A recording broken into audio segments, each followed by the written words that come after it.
chồng nó còn đang tập ba tính nó còn á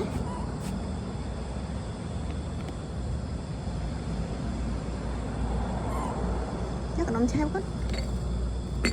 đây con này còn anh tên nè mà đi đây sẽ ta kể để xem con đấy chả mà chọc con nhầm của lên xem đấy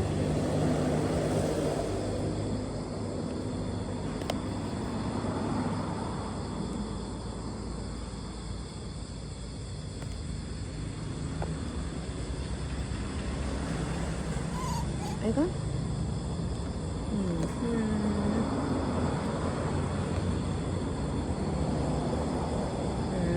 Nyanyi con, ôi nyanyi con thành ọt con, cantik nó con ná,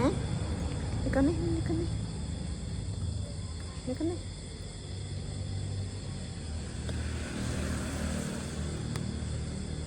rồi tên nào tên mà đi,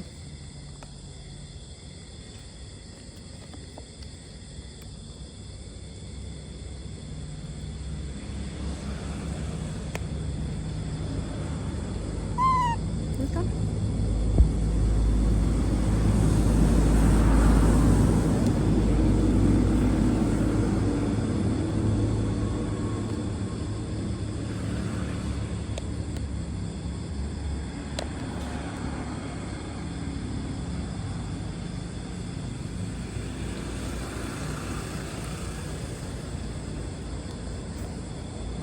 Con này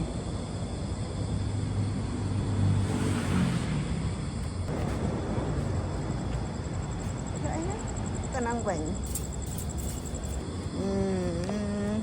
cho mấy con cho con cho mình coi khổ mà quỳnh ăn con á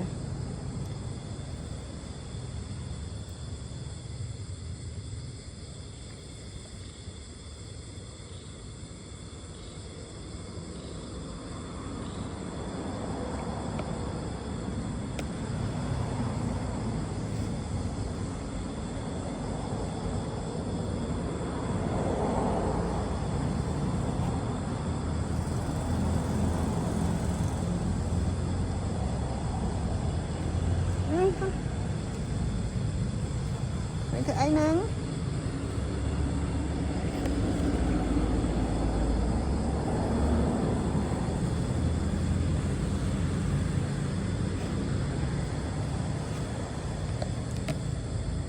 con nhâm tiệt à